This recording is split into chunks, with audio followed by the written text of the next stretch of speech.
Você está ouvindo o podcast Arquiteturas Latino-Americanas Hoje, um projeto destinado a melhor conhecer e a divulgar a arquitetura de Nuestra América a partir das atividades acadêmicas do curso de Arquitetura e Urbanismo da UNILA, Universidade Federal da Integração Latino-Americana.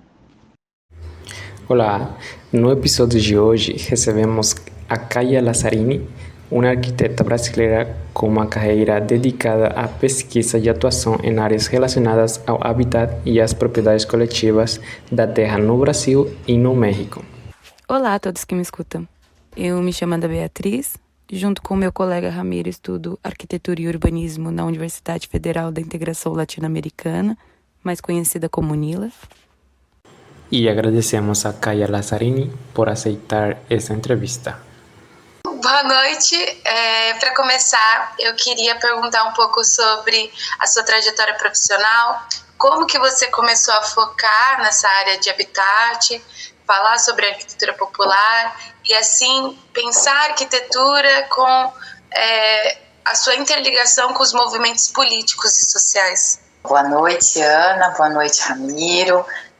Boa noite a todo mundo que estiver ouvindo aí, né, o podcast. Obrigada pelo convite. Bom, acho que a minha relação com os movimentos sociais começa na graduação. Eu fiz graduação na Unicamp, entrei em 2003. E aí, quando foi em 2005, junto com vários amigos, assim, a gente se juntou, fez um grupo para, na verdade, primeiro para ler textos que os professores não passavam, que a gente achava que seria importante. Por exemplo, Engels e a questão da moradia, Marx e essas coisas, assim, meio abstrato. Mas logo o grupo começou a acompanhar as ocupações do centro de São Paulo. E era um período, isso em 2005, que aconteciam alguns despejos, né, algumas remoções. E acabou que a gente participou como grupo, tanto de uma ocupação de um edifício junto com o movimento organizado, quanto de registro de um despejo. A gente fez um vídeo, inclusive, que está na internet, no YouTube, que chama Com Quantos Quilos de Medo se Faz uma Tradição, que é o nome da música do Tom Zé, que a gente usou de trilha, mas que é o dia do despejo da Plínio Ramos. Na época, o movimento que ocupou o prédio era o MMRC, Movimento de Moradia da Região do Central, com o Nelson à frente. E aí essa foi, digamos assim, uma coisa muito marcante assim na minha vida, sabe? Eu era estudante ainda, eu estava no 3º ano da graduação, e participar desse despejo foi muito, digamos, foi um divisor de águas, assim, porque nesse momento eu vi o que era direito à cidade e o que era a luta mesmo das pessoas por uma cidade que, na verdade, estava expulsando elas dali. Assim, elas estavam morando naquele prédio que estava vazio há muitos anos. Eram famílias trabalhadoras, assim, então todo esse estigma que a gente pensa, né, sobre ocupação, quem não conhece, de que ali vivem pessoas, enfim, né, marginalizados, ali vivem trabalhadores, assim, que muitas vezes a gente cruza com eles no dia a dia, e são pessoas que, isso, como muitas pessoas não conseguem acessar a moradia, né, que é um direito, que embora seja um direito, é um bem muito caro. Então, esse episódio marcou muito a minha trajetória. Depois disso, o grupo, então a gente fez esse vídeo e o grupo passou a gente organizou uma semana de arquitetura, chamou os movimentos sociais também, então a gente começou um pouco a se envolver com isso, o quanto a gente podia, um pouco de maneira militante, assim, tentando apoiar. E aí, quando eu me formo, eu vou para São Paulo e começo a trabalhar primeiro na Integra, Sociedade Cooperativa, que era, no começo ela foi mais uma cooperativa e depois, digamos, a gente fazia trabalhos sociais, mas com prefeituras e tal. E aí depois eu fui trabalhar logo na Usina, que é uma assessoria a movimentos populares, e foi aí, isso em 2010. Então foi aí que eu comecei a me envolver muito com o que é essa produção do espaço, assim, junto com os movimentos, né? Fazendo projeto participativo, vinculado às políticas públicas, que, assim, desde que eu entrei, preponderantemente Minha Casa Minha Vida, entidades, e ajudando a tocar as obras por autogestão. Então, fiz um resumão aí, já falei um montão, né, direto? Mas começa por aí, assim, começa dessa coisa um pouco voluntária, um pouco autônoma, sabe? De olhar e falar assim, a gente quer coisas que não tem na nossa grade, né? A gente, aqui na UNILA, vocês têm o privilégio de ter digamos, um projeto político-pedagógico que tem uma preocupação social como carro-chefe, né? E acho que isso é muito importante, assim, para formar os futuros pensadores do espaço, né? A nossa cidade é totalmente desigual, a forma como a gente pensa os espaços é hierarquizado, né? Então acho que a gente precisa mesmo reaprender. E aí acho que a gente teve que buscar em outros lugares, e aqui acho que muito disso vocês têm, né, na grade, então acho que é um privilégio, assim. Embora sempre tenha que buscar fora, né? Acho que sempre tem mais coisa que ver, assim, os muros da faculdade são sempre muito, muito estreitos. Com certeza, a gente sempre tem que buscar, e realmente a UNILA acaba tendo esse contexto político muito forte. A importância desses movimentos e desse contato com aquilo que realmente é popular, aquilo que é realmente social, aquilo que não está tratando sobre uma minoria particular. Você, Kaia, mencionou também que você faz parte da usina, né? A gente gostaria de saber também, brevemente, né, o que seria a usina e como foi essa experiência como arquiteta nesse contexto? Certo.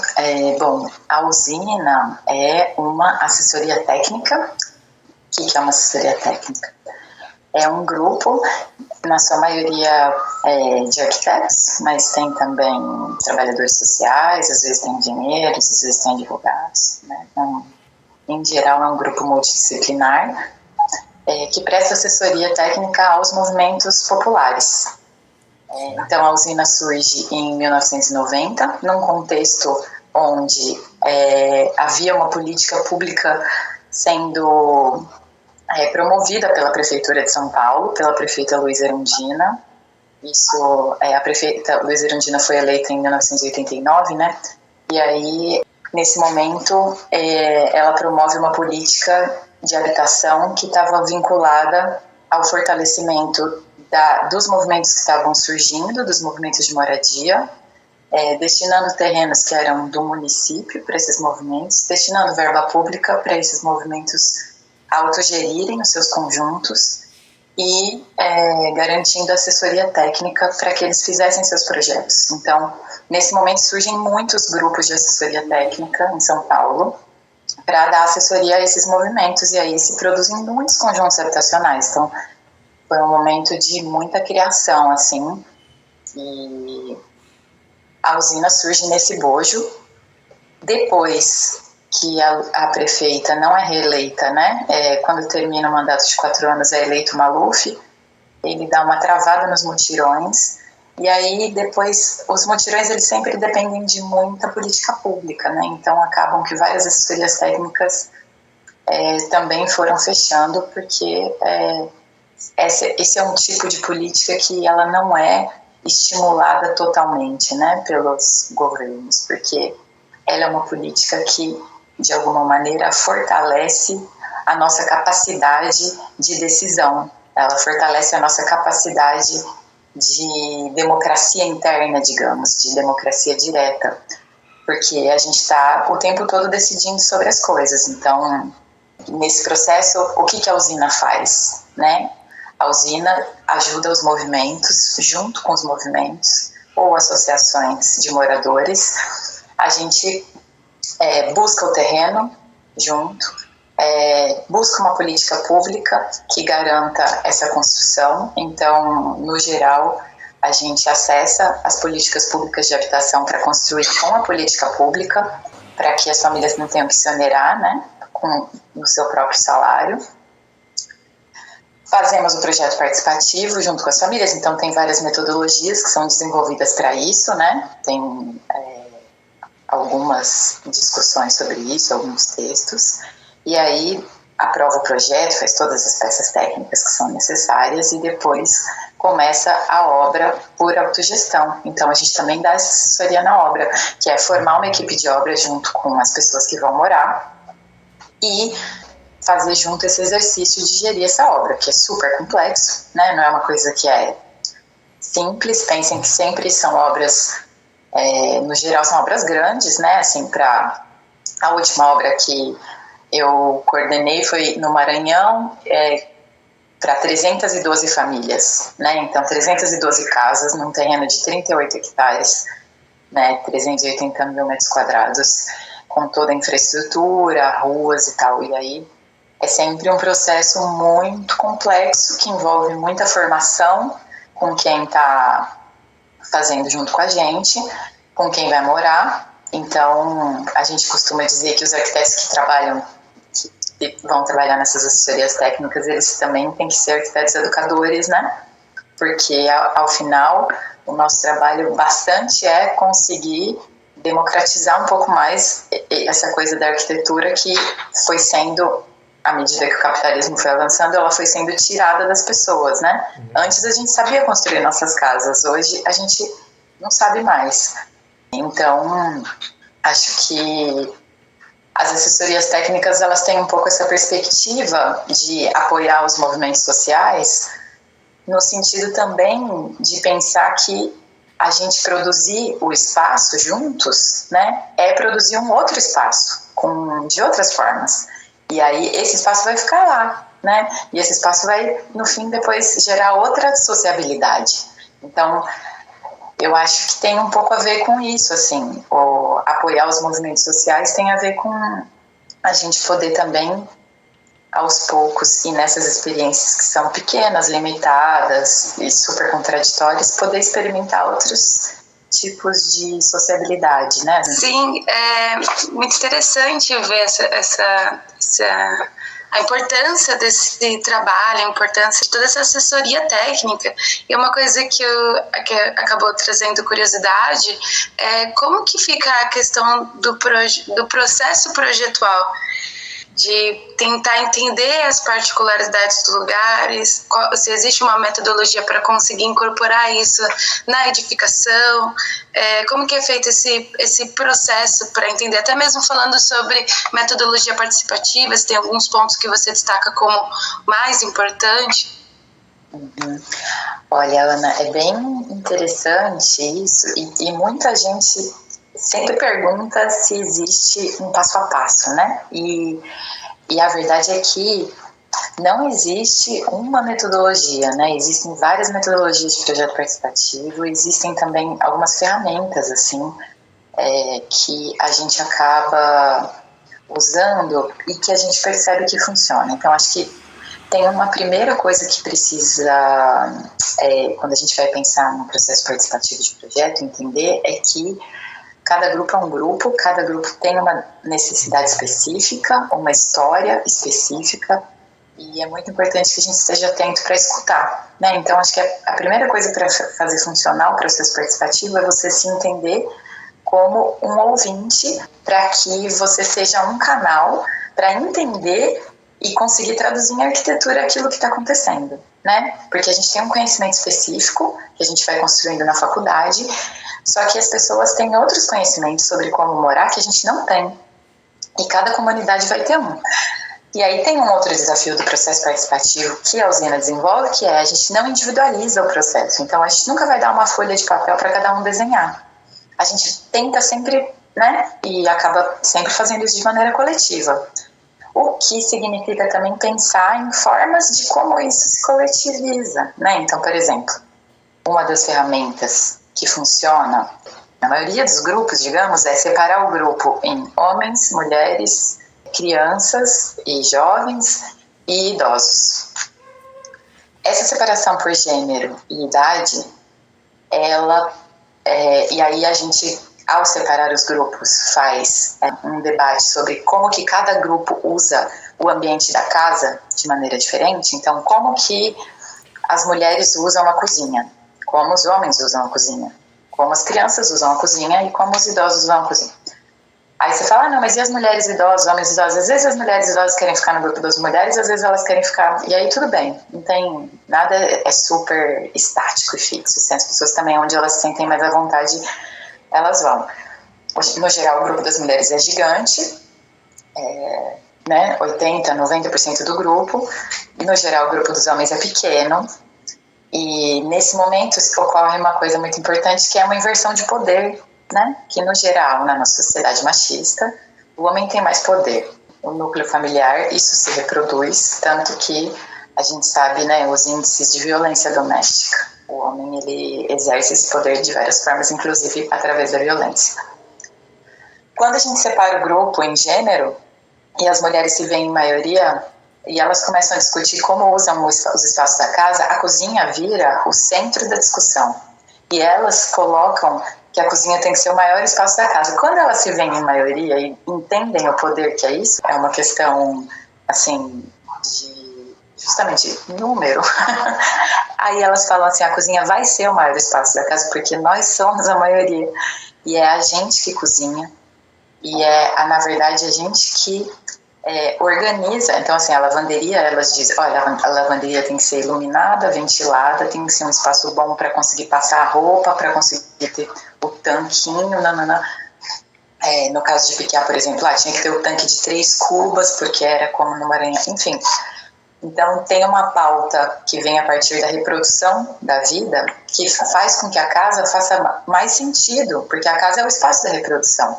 Então, ela faz mais sentido do que ser aquela coisa pensada abstratamente por um arquiteto que, no geral, é um homem branco, que não trabalha na casa e que vai dimensionar os espaços do jeito que ele imagina que é, né, que é o quê? E aí vai ficar um espaço disfuncional.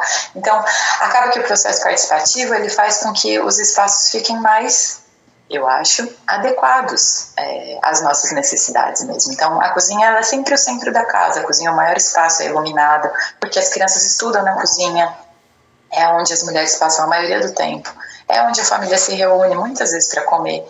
Então, ao invés da mesa, se for possível, a mesa está na cozinha, né? Uma mesa de jantar é muito melhor do que uma mesa na sala. Então, por exemplo, essa ferramenta de dividir o grupo em gênero é uma coisa que a gente sempre faz, porque isso sempre funciona no sentido de a pauta das mulheres aparecer com relevância e prioridade, porque elas se veem em maioria. É interessante porque depois cada grupo vai apresentar para os outros grupos, né? E aí os homens, quando vão falar da cozinha, no nosso grupo a gente discutiu a cozinha, a gente falou que as mulheres decidem. E aí quando elas vão falar, elas pautam tudo, assim.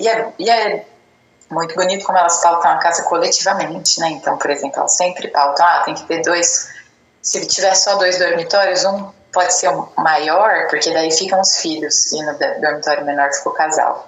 Porque se a gente tiver 2, 3 filhos, eles ficam no quarto maior. E, no geral, os homens falam, a sala tem que ser confortável, meu quarto tem que ser confortável, assim, uma visão um pouco mais... justamente porque não está a cargo deles a reprodução da família, então, assim, não pensa nisso coletivamente, né? E aí acaba que a gente consegue, com o projeto, mostrar isso. Aí, outra coisa que também o projeto pode colaborar, ainda nessa discussão de gênero, porque isso é muito importante na feitura dos espaços e principalmente do habitat, né?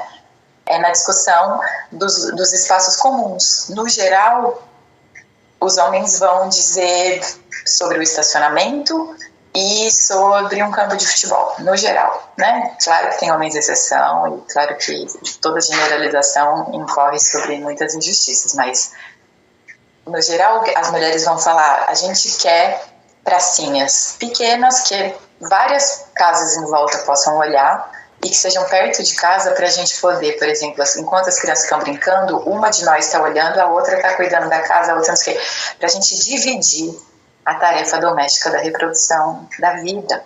Então, acaba que os projetos participativos, eu acho, têm essa preocupação de, na implantação, a gente criar espaços semi-públicos e semi-privados, sabe assim, aquele espaço que é um intermediário, assim, ele não é a grande praça, ele é uma pracinha do cotidiano mesmo, aquela que a criança pode ir sozinha, que a mãe não vai se preocupar porque ela está dentro de um raio de visão que fica seguro, e aí que isso pode ser o raio de visão de 8, 10 famílias, portanto as mães conseguem dividir o cuidado e coletivizar o cuidado das crianças, né? Tem muitas outras coisas sobre o projeto participativo. Tem um texto muito legal que a gente traduziu agora, viu, Ramiro? Para o espanhol, que chama Processo de Projeto como Construção de Autonomia.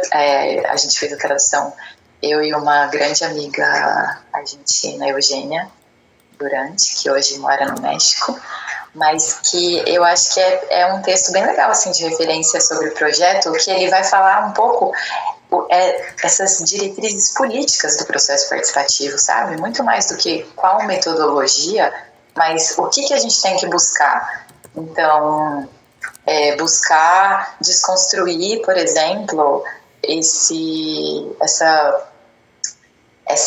coisa que é construída ao longo de milhares de anos, de que, por exemplo, a habitação para a classe popular é uma habitação ruim. Casa de pobre tem que ser casa ruim, pequena, feia e tal. Então, como que a gente constrói que, na verdade, a gente tem direito à arquitetura, né? Tem um arquiteto, inclusive, que é a liderança do movimento de ocupantes inquilinos lá na Argentina, que é o Néstor, que ele fala que existe o direito à cidade, o direito à moradia, mas existe também o direito à beleza, porque as pessoas também têm direito a morar em lugares bonitos, e isso também provoca nosso bem-estar, enfim, tem a ver com uma vida mais plena, né? Então, acho que a arquitetura tem também esse papel, e o processo participativo, de alguma maneira, vai se preocupar com essas coisas, né? Porque é isso, assim, se vocês forem pensar que esse é um projeto que não está voltado para o mercado, né? Ele não está voltado para ser vendido. Então, ele não está preocupado com o lucro no final. Ele está preocupado com outra coisa. E essa coisa, né, Marx chama de valor de uso, digamos, ou qualidade de uso, né? Que na verdade, a gente está muito mais preocupado com como a gente vai morar, com a qualidade daquilo, do que com o que o mercado pauta. Então, por isso vai ser necessariamente diferente, né? E aí vocês imaginam, se as pessoas participam do projeto, participam depois da obra, a apropriação desse lugar também vai ser totalmente diferente, né? Claramente. E assim vai ficando o traço daquela população de fato na edificação, ao invés de ser uma replicação sem identidade e sem as características do lugar. E acaba trazendo apropriação para aquelas pessoas que vivem ali. É um trabalho assim lindo e super importante, que tem que ser mais dissemido assim dentro da produção arquitetônica. Kaia, como você descreve as diferenças e semelhanças do habitat entre Brasil, México e Argentina? Uau! Que pergunta complexa. Super complexa. Assim, partindo do princípio de você ter desenvolvido alguns trabalhos relacionados a esses países, e como que você, assim, através mesmo da sua própria percepção, vê algumas diferenças ou algumas características que possam até mesmo ser semelhante ou diferente, pensando na questão da produção arquitetônica mesmo. Tá, não, claro, entendi. Então, eu vou falar especificamente só sobre o que eu estudei. Na Argentina, eu fui fazer o mestrado, e aí eu fui estudar a produção dos movimentos sociais depois da crise de 2001. Em 2001, aconteceu na Argentina uma grande crise em função da política do governo do Menem, na década de 90, do governo federal, extremamente neoliberal. Em 2001, o dólar disparou, e aí os argentinos perderam dinheiro, assim, do dia para a noite, as pessoas empobreceram muito. Teve várias manifestações, os piqueteiros, etc. Eles mandaram embora vários presidentes. Tinha um logo que era "que se vaiam todos", porque é isso, assim, chegava não fazia as reformas no tempo necessário, eles mandavam embora em seguida, e aí tinha uma grande crise social e política ao mesmo tempo, e muita gente estava sendo despejada e não tinha onde morar, porque os aluguéis também foram subindo absurdo. E aí vocês imaginam, então, a cidade, né, efervescendo socialmente. Nesse contexto, então, se juntam várias famílias e começam a ocupar edifícios que estavam vazios.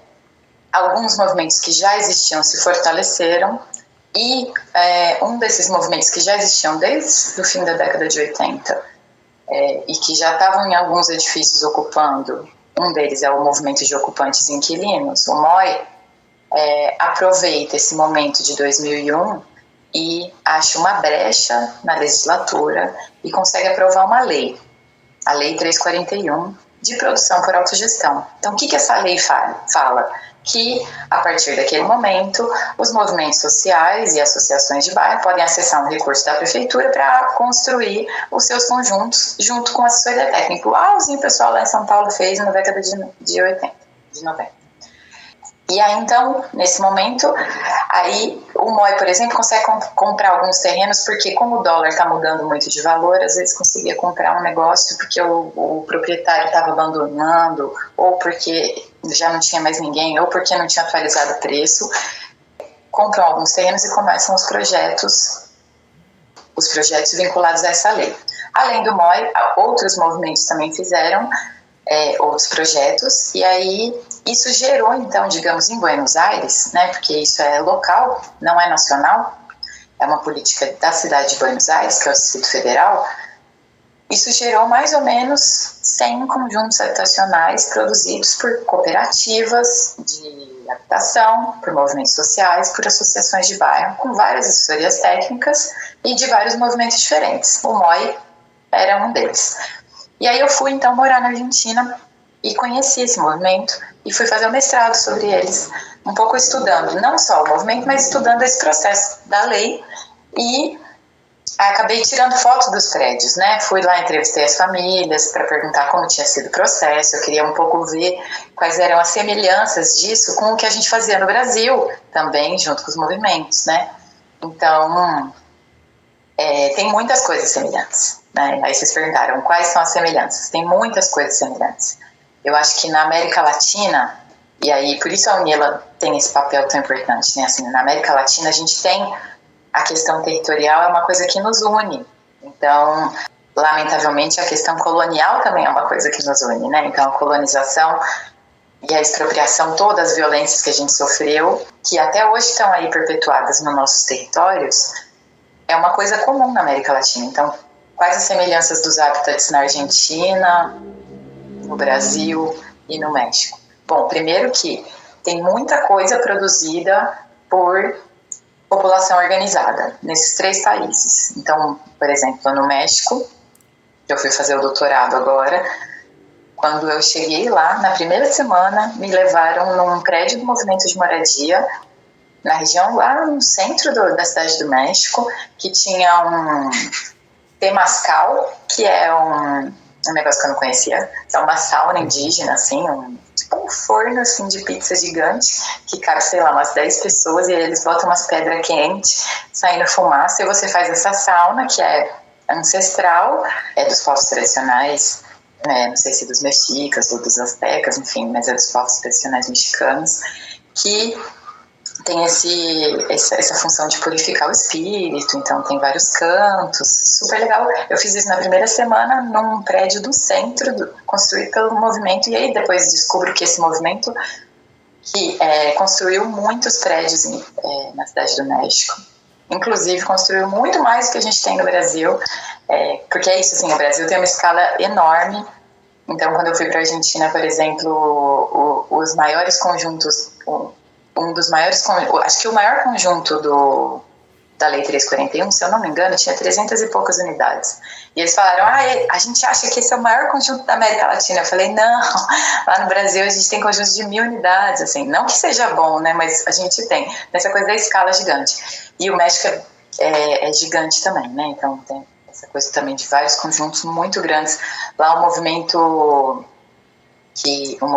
urbano de luta por moradia constrói universidade, constrói escola, constrói creche. Assim, tem uma capacidade de produção de espaço gigante. Então, acho que isso é uma semelhança, né, dos nossos hábitats. Tem uma produção que a gente consegue fazer, que é relevante, que é muito interessante de ser analisada, que precisa ser valorizada, que os arquitetos precisam olhar mais, que a gente precisa trabalhar com eles, assim, que eu acho que é aí que a gente consegue impulsionar mudanças mais efetivas, né? Porque os movimentos, eles estão à frente dessas mudanças, assim. No final, são eles que puxam a política pública para cima, são eles que promovem as melhorias que, de fato, a gente vai vendo acontecer, né? E aí, quais são as diferenças? Diversas, porque cada lugar tem as suas especificidades, né? Então, por exemplo, no México, a gente tem uma presença indígena muito importante, né? Assim, que é bem diferente no Brasil e totalmente diferente da Argentina. No Brasil, por exemplo, tem uma presença da população negra, que é muito importante. Então, todos esses nossos projetos, quando eu falo a maioria são mulheres negras, né? E na Argentina tem uma presença importante de imigrantes. Então, tem várias especificidades, assim, tem também especificidades culturais, né, da formação de cada país, tem especificidades históricas, então também como cada país encara a habitação e a questão da propriedade influencia na forma como os movimentos vão organizar suas pautas e as suas lutas, né, então é sempre difícil a gente falar a coisa no geral, assim. Só que eu acho que, assim, de uma maneira resumida, a gente pode dizer que, assim, eu acho que tem bem mais semelhanças do que diferenças, né? Tem muito mais coisas que nos aproximam do que nos distanciam. E eu acho que tem muito mais possibilidades da gente aprender um com o outro do que, de fato, sabe assim, olhar e falar, não, ele é ele e eu sou eu e a gente, cada um tá na sua luta, assim. Eu acho que tem muitas coisas que alimentam, né? Coisas que a gente passa aqui no Brasil podem ensinar o pessoal do México, e o pessoal da Argentina nos ensina, né? E vice-versa, assim. E por acaso tem uma coisa, se fosse para trazer uma única coisa que una esses países, o que se tem algo que você conseguiria trazer? Se fosse para definir de uma forma geral, assim, como uma única coisa. Coisa que faça a união entre esses. Essa é uma boa pergunta, né? Inclusive porque acho que se a gente for pensar o quanto a colonização ela homogeneizou, né, a nossa cultura, digamos, né, apagando um montão de diversas culturas que existiam, de hoje o que nos homogeneiza é uma armadilha, né? Eu acho que tem uma busca, sabe? Agora, por exemplo, quando na pauta das comunidades negras quilombolas, assim, na pauta das comunidades indígenas, tem uma coisa que é a gente entender que cada território tem o seu modo de vida, tem os seus costumes, tem a sua forma de organização e, de alguma maneira, quando a gente reconhece isso e luta por essa autonomia, eu acho que a gente também reconhece as nossas diferenças e talvez o que nos una seja mesmo essas milhares de diferenças, sabe, que estão sendo apagadas, né, assim, mas que de alguma maneira estão resistindo aí, então, não sei. Obrigada. Quais são os próximos passos na sua pesquisa sobre habitat e como você espera que seus estudos possam influenciar nas políticas públicas e nas práticas de planejamento urbano na América Latina ou nesses países, assim, falando de forma mais específica, talvez? Olha, a gente faz a pesquisa, né, e a pesquisa ela sempre é uma coisa muito longa e que é difícil ela ter esse resultado assim imediato, né? Então, agora, por exemplo, eu tô terminando o doutorado, né? Tese, e eu estou estudando as propriedades coletivas no México e no Brasil, né? Então, no México são os ejidos, que são as propriedades coletivas da reforma agrária, E no Brasil são os quilombos. Então, são duas formas de propriedade coletiva diferentes, mas regulamentadas pelo Estado. E eu estou estudando os conflitos com a privatização. Como será que isso vai ajudar nas políticas, na formulação de políticas públicas? Essa é uma excelente pergunta, eu acho que eu preciso ter isso como uma coisa que se vislumbra durante a tese, né? Porque ao final a gente faz tantas perguntas e às vezes vai se perdendo, né? Mas eu não sei te dizer assim diretamente como que poderia ajudar, mas assim, por que a gente está estudando a propriedade coletiva? Para pensar, para pôr luz, digamos, em outras formas de relação com o território possíveis, que não só a propriedade privada individual.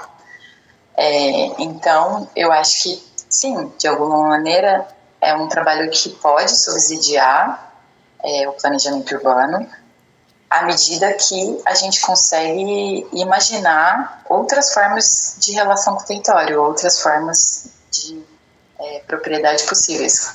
Coisa que tinha muito antes da colonização, né? Então, por isso tem muito a ver também com esse debate de se é possível a gente, digamos, descolonizar, né, a terra, porque antes da colonização tinha muitas formas de relação com o território. Tinha formas privadas individuais também, então não é uma coisa nova, mas não era a única forma, não era a forma hegemônica, não era a forma que é imposta, né? Que é muitas vezes o que a gente vê. O planejamento urbano, por exemplo, ele reproduz isso, né? O que organiza o planejamento urbano, digamos, a unidade que organiza é o lote privado individual. E, querendo ou não, isso, de alguma maneira, organiza os instrumentos urbanísticos, né? E aí, se a gente consegue pensar que não só o lote privado individual responde às nossas necessidades de habitat, mas outras formas possíveis podem responder, a gente consegue pensar, por exemplo, em formas coletivas de apropriação da terra. No geral, essas formas coletivas, elas têm uma relação muito mais integrada com a natureza, então tá na propriedade dos ejidos mais de 70% dos bosques do México, assim como está também nas terras indígenas quilombolas e nas reservas grande parte das florestas do Brasil.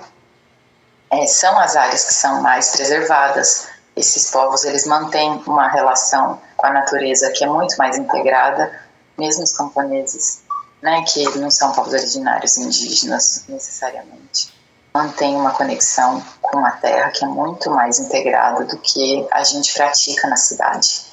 Então, eu acho que de alguma maneira é uma forma da gente provocar também esse pensamento urbano centrado e poder pensar que a gente precisa mesmo olhar para outras formas de se relacionar com a terra, que sejam mais ligadas com a natureza, que sejam mais comunitárias, que sejam mais integradas, porque esse modelo da cidade não está funcionando, né? Ele é digamos, bem desastroso, assim. A gente vê um montão de desastres o tempo todo, né? Agora, com o colapso climático, a gente vê isso muito mais. As cidades são muito mais quentes, elas estão muito mais propícias a grandes desastres, né? O que a gente viu agora em Porto Alegre, as inundações. Então, querendo ou não, esses territórios, eu acho que eles nos dão aí uma esperança, né? Muita gente fala, olhar para a propriedade coletiva tem a ver com olhar para o passado, essas coisas que já ficaram lá, é um resquício de uma coisa que ainda não virou propriedade privada, porque logo mais vira. Não é verdade, assim, né? Na verdade, o que eu estou tentando demonstrar, assim, com a tese, é que essas formas, elas estão existentes hoje, elas estão resistindo, elas sofrem, sim, pressão do mercado e do Estado para se privatizar, porém, elas seguem existindo. E se tiver políticas que estimulem isso, todo mundo vai ganhar com isso. Todo mundo, porque essas são as terras que estão, digamos, protegendo as águas, protegendo o nosso ecossistema, e sem eles a gente, né, tá vendo o que vai acontecer, digamos. Bom, Caia, para finalizar a entrevista, né, queríamos fazer uma última pergunta. Você nos daria algum conselho ou mensagem que você gostaria de compartilhar com nós, como estudantes de arquitetura? Um conselho ou mensagem? Acho que uma mensagem, né? Porque conselho, essas coisas que... Uma mensagem. Se eu fosse estudante, seria legal escutar. Eu acho que vocês têm que aproveitar muito que vocês ainda são estudantes e que vocês vão ser recém-formados. Vocês são novos e experimentar muitas coisas. Entre elas, o trabalho junto com as comunidades. E aí não estou falando isso porque é o que eu faço, não, para puxar a sardinha para o meu lado, mas para dizer para vocês que quando a gente experimenta o que é fazer o projeto junto e a gente de fato pratica a nossa função social de arquitetos e isso tem um sentido, assim, você consegue perceber esse sentido, a nossa prática muda totalmente. E muita gente que nem gosta de arquitetura e que passou a faculdade inteira sem ver muito sentido, quando começa a trabalhar e percebe que você tem uma função social, isso muda. Então, se vocês conseguirem experimentar agora, sair mesmo dos muros da faculdade e fazer trabalhos junto com as comunidades, tem muitas comunidades precisando, né? E tem muitos movimentos sociais precisando de apoiador. Aqui perto tem o MST, e é isso, né? Assim, junto com o MST tem muitos projetos possíveis de serem feitos, assim. Acho que à medida que a gente entende que a nossa formação pode estar a serviço de uma mini, muito pequenininha transformação, eu acho que é um prazer que é inenarrável. É fantástico mesmo, assim, conseguir sentir que você está servindo para alguma coisa, sabe? No limite, assim, que você pode ajudar aquele grupo a pensar um espaço que vai ficar muito legal. E aquele espaço vai ser para várias reuniões, para eles fazerem outros espaços. Então, na verdade, aquilo vai ajudar que o grupo se fortaleça. E muitas vezes, do ponto de vista arquitetônico, aquilo é só uma cobertura, digamos, mas o significado e a construção, e aí o pensamento daquilo conectado com a natureza, e quanto custa, e como as pessoas vão construir, e o desenho disso. E aí você fazer parte de tudo isso é uma coisa que, se der para vocês fazerem, vão atrás, porque certamente vocês vão ficar felizes. Obrigado pelo conselho, Caia. Com certeza a gente vai fazer isso. Muito lindo. Na Unila a gente tem bastante trabalho, igual, por exemplo, a gente está em Foz do Iguaçu, a gente vai ali no Bulbas, a gente busca o tempo inteiro ali, tá tendo contato, mas eu acho que é muito diferente quando você, por exemplo, é recém-formado e começa a participar ali como um arquiteto e não como um estudante, por exemplo. Acho que, ainda que dialogue de alguma forma, acaba sendo bem diferente. Totalmente, são dois momentos que estão conectados, mas que é diferente mesmo. Então, espero que vocês possam passar por isso, sim. Perfeito. Muito, muito obrigada, Caia. Foi extremamente importante esse diálogo com você. Com certeza outras pessoas que vão ouvir também podem vir a tirar proveito dessa aula que você trouxe aqui pra gente através dessa entrevista. Estamos muito gratos, de verdade. Imagina, eu que agradeço, eu gostei muito das perguntas, de estar com vocês. A gente agradece pela disponibilidade do tempo, do horário, a gente está muito agradecido e foi um gosto haberla conhecido. Igualmente, Ramiro. Obrigada, gente, obrigada mesmo. Tchau, tchau. Uma ótima noite, Caia. Muito obrigada. Esta entrevista foi gravada em setembro de 2024 por mim, Ramiro Gabriel Vázquez, e por minha colega Ana Beatriz Nascimento. sob orientações da professora Andrea Mossavi, como trabalho final da disciplina Arquiteturas Latino-Americanas, do curso de Arquitetura e Urbanismo da Universidade Federal da Integração Latino-Americana. Agradecemos a Kaya Lazzarini por nos conceder esta entrevista.